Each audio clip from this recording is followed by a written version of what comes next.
big bad Jackie and I'm starting this off. The Rams get down so nobody scoff. And don't you worry cause the Rams are rapping. When game time comes we'll be back to zapping. We can't sing and our dance is not pretty, but we'll do our best for the team and the city. So get on your feet and clap your hands. Let's ram it right now with the LA Rams. Hollywood handsome, Dodge City tough. If you throw it my way, it's gonna get rough. I like to ram it, as you can see. Nobody likes ramming any more than me. They call me Jeter, nobody dresses sweeter. But under this cool is a quarterback mistreater. I come from the end, looking for the sack. I don't stop coming till I put them on the back. This is limousine with it, my moves are like dreams. They call me the demon on special teams. I know how to rock from the toes to the head. When I pull the trigger, I'll knock you dead. I'm a mountain man. Ram it. Hey, that song I must have played hundreds of times during our Super Bowl run. Actually, so much so, like one day I had like tears coming out. It was just nuts. It was just such a surreal time. Our second Super Bowl appearance in the Sean McVay era. I just knew we were winning it, especially getting Von Miller. So anyways, welcome to the Week 7 game preview. Los Angeles Rams versus Pittsburgh Steelers. Time's flying. The Rams are 3-3. Pittsburgh Steelers are 3-2, coming off a bye week. So let's look at the game odds for this matchup. The Rams at home are currently 3-point favorites. So -3 for the Rams. Over under set at 43.5. And the injury report.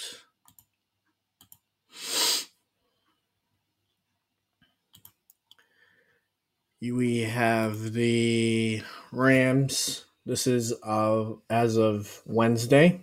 The Thursday practice report has not yet been released. Ernest Jones did not practice. He's not in danger of missing this game. Laryl Mutchinson did not practice. Kyren Williams, as we all know, it's a huge possibility that he is not back until Week 11 after our Week 10 bye. With the recent signings the Rams made at running back, I think that makes a ton of sense. Ben Skoranek limited. Kobe Turner limited. Joseph Noboom limited. Quickly on that, Kevin Dotson's actually the first or second highest graded guard in all of football. So when Noboom does come back, I'm not sure he's going to be starting. Speaking of Kevin Dotson, he was a full participant yesterday. And then Derion Kendrick, I will talk more about that later, but he did not practice. On the Pittsburgh Steelers side, Presley Harvin III, full practice. Deontay Johnson just activated from IR and his 21-day window opened, similar to Cooper Kupp. His first day back from that 21-day window, he was a full participant. Patrick Peterson, limited, rest, so he's playing. Anthony McFarland, full. Nick Herbig, limited. And then Dan Moore, James Daniels, and Pat Freiermuth all full. So the Pittsburgh Steelers look healthy going into this game. Rams look healthy going into this game outside of Kyren Williams and then some unfortunate issues with Derion Kendrick. So that's 2 starters. The Rams, one for sure, and one most likely will not be playing this week. So with Kyren Williams, I dropped a video about Darrell Henderson, Myles Gaskin, the signings. At that time, it was not known exactly the timetable for Kyren Williams, but now it's coming out that he could be held out until Week 11. They have a bye week, Week 10. This is an ankle injury, not high ankle, but obviously something concerning the health staff in LA. The Rams are really playing smart right now. They're not forcing anyone out there unless they're going to be productive. They're not just going to stick you out there. They're going to look for other options, or they're just going to go in-house and use the next man up mentality. My opinion and what I've done in fantasy football redraft leagues so far is I've been nailing Darrell Henderson. Zach Evans was a top claim priority by most teams. I knew this would happen. Fab dollars I knew would go towards Zach Evans, so I snuck in and I took Darrell Henderson. He's projected 0 points, so I knew he would fly under the radar of projections at the top. And I snagged him up because Darrell Henderson knows this team more than any running back we have right now. Royce Freeman was brought in this year. Zach Evans was drafted this year. And Myles Gaskin was with Minnesota and Miami prior to this signing. So Henderson, to me, has the heads up. He's been in game shape. He looks ready. I do believe he'll be activated.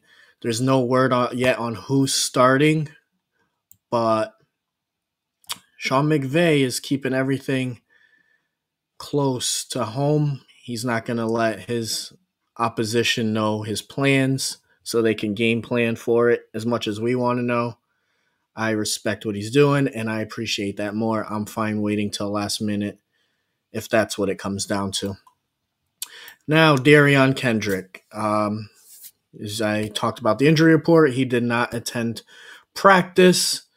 Not on his choice. He cannot. He just got arrested for a felony charge of carrying a concealed weapon. Sean McVay spoke very briefly on this yesterday and did not provide much more information. This is a legal matter, so he feels more comfortable speaking on it once he has more information. So as of now, we really don't know what's going on. Trey Tomlinson, I know a lot of us been wanting to see him out there more. We're probably going to get that opportunity this week. Team stats for both teams. So we'll start with players. I'll go over some team leaders on the Rams, on Pittsburgh, and then we'll go into team stats. So our passing leader, of course, Matthew Stafford, 1,677 yards, top 5 in the NFL. Another top 5 guy, Kyren Williams, 456 yards. Unfortunately, he will fall down, missing about 3 or 4 games now. Puka Nacua, another top 5 guy, 598 yards, coming off his worst performance of the year, but he did drop a touchdown.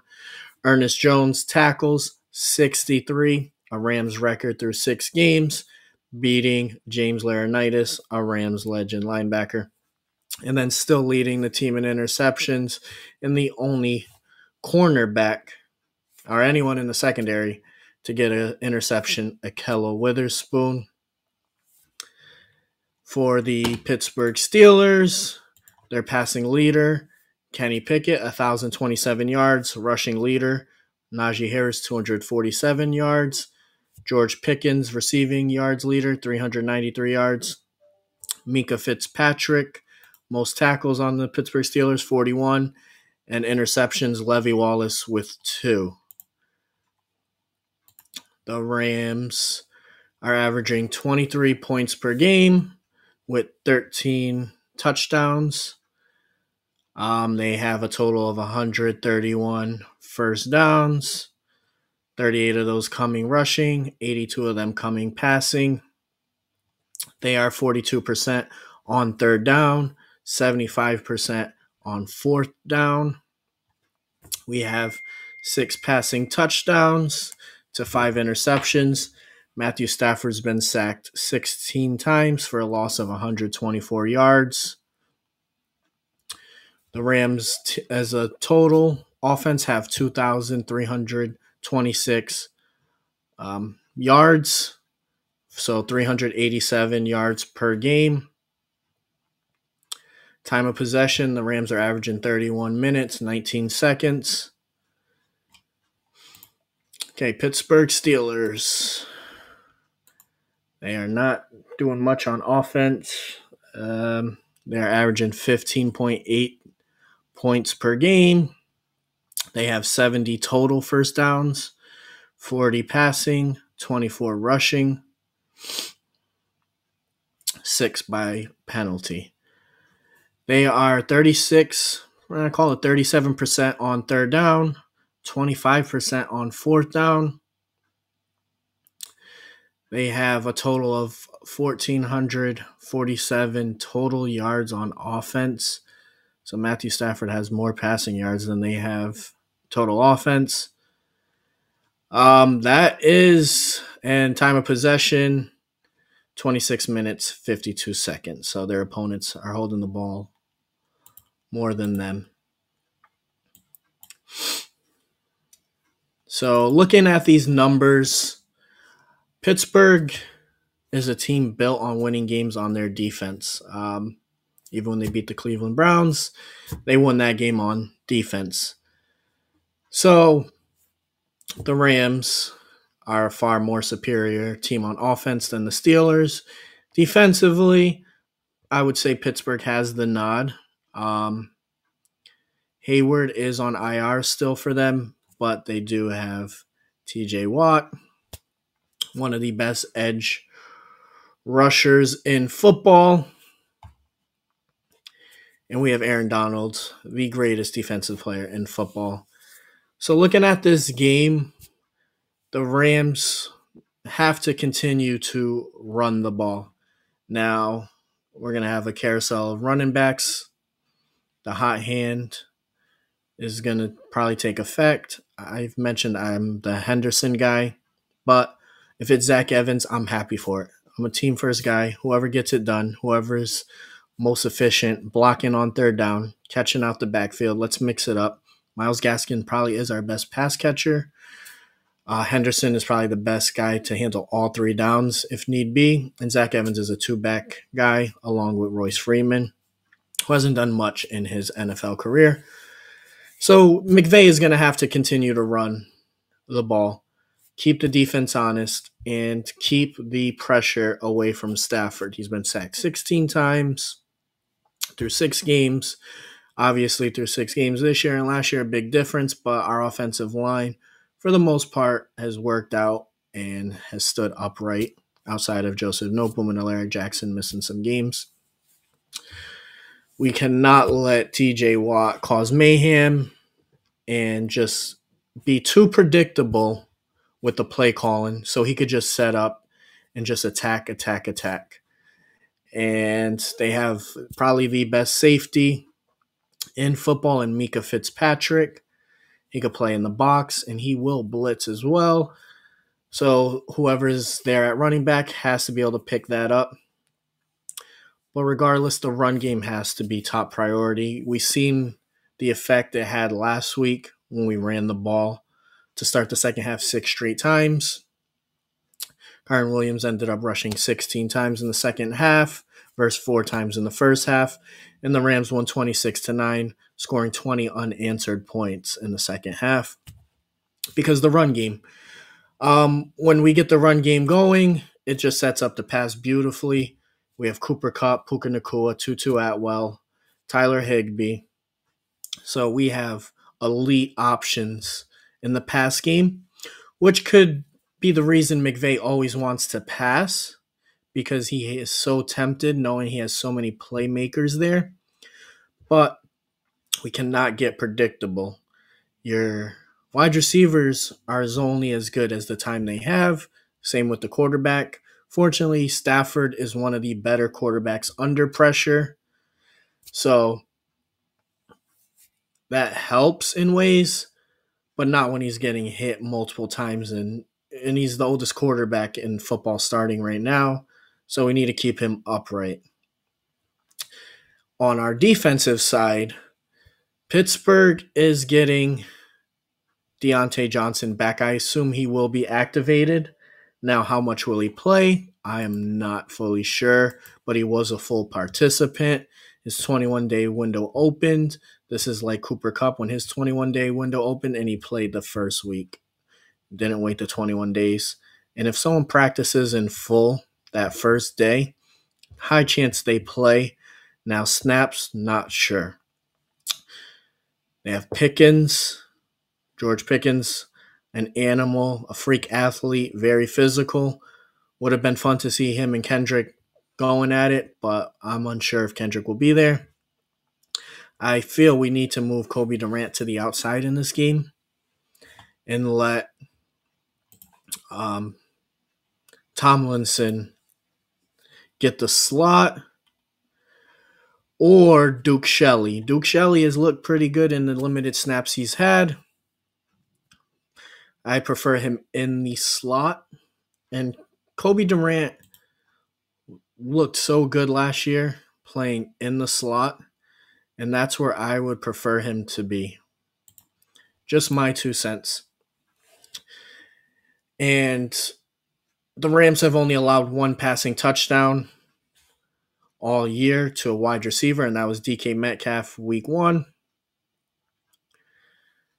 This game will be another challenge with the wide receivers they have, and they have Allen Robinson, Calvin Austin. If he is playing, I didn't see him on the injury report.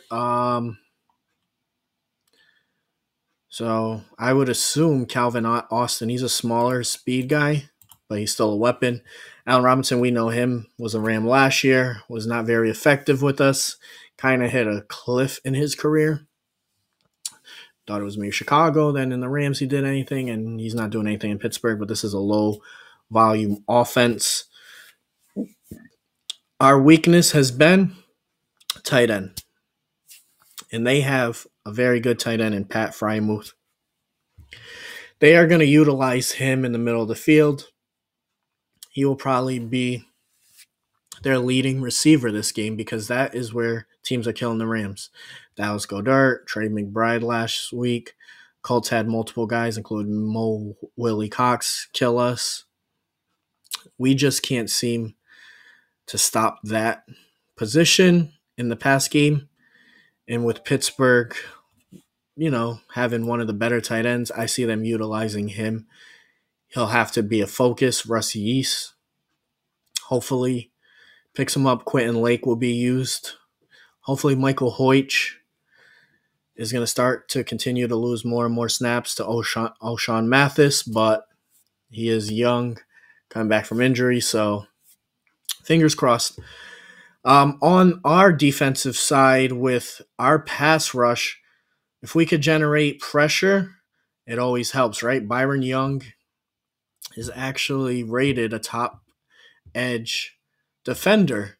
He's getting pressures. He definitely is too fast sometimes for his own good. But we want to put Kenny Pickett in some situations where he's not comfortable. That's the case with any team right now, right? You need to get pressure. We need to help Aaron Donald. We can't let him get to double and triple teamed and we're not getting pressure. If he's going to get double and triple teamed, guys have to attack. Because we're doing very good at stopping the run this year, especially teams that are running up the 1, 2, 3, 4 hole. Dives. We're doing very good, We're trying to hold teams from bouncing outside on us as the weeks are going. That's getting better. So the Rams defense overall is solid. It's not a top unit, but I would say it's 12 to 15 in the league right now and has potential to go into that top 10 if we add an edge rusher. So we could stop Najee Harris. Now, Jaylen Warren is a pass-catching back for them who does very good out of the backfield. We have to make sure that he is not killing us out the backfield. Guys like Swift killed us out the backfield, receiving the ball. Obviously, Christian McCaffrey. We just cannot allow that. Against Arizona, we did fairly well, but they had Keontae Ingram and Damian Williams, but they still did get their catches as well. We have to not let Jaylen Warren get hot, make Najee Harris beat us because he's not a great running back. He definitely did better his rookie season. And I think we could really stop this offense and make this a defensive battle. Those will be some keys for the Rams to win this game. Overall, I think this will be a tough challenge for the Rams. It's not going to be easy. The last time we played Pittsburgh, they did beat us in Pittsburgh. They have a defense that is ferocious and can really get at it and cause some mayhem. So we have to protect Stafford, get the run going. Huge. I have the Rams winning this game 20-17. They just have the skill guys to really attack Pittsburgh secondary. I don't think Patrick Peterson's going to be able to cover Kupp or Puka. And if we continue to run and get them to commit to the run, that's really going to leave a lot of one-on-ones to our advantage. I see Stafford really being the big part of this game. 300 passing yards, 2 touchdowns, but continue to run the ball. Ramily. I hope you enjoyed this episode. Make sure to subscribe, like, share, turn on your post notifications. We're closing in on 400 subscribers. I appreciate each and every one of yous. Take care of yourself. Take care of your loved ones. I'm your boy Ramsaholic, and I'm out.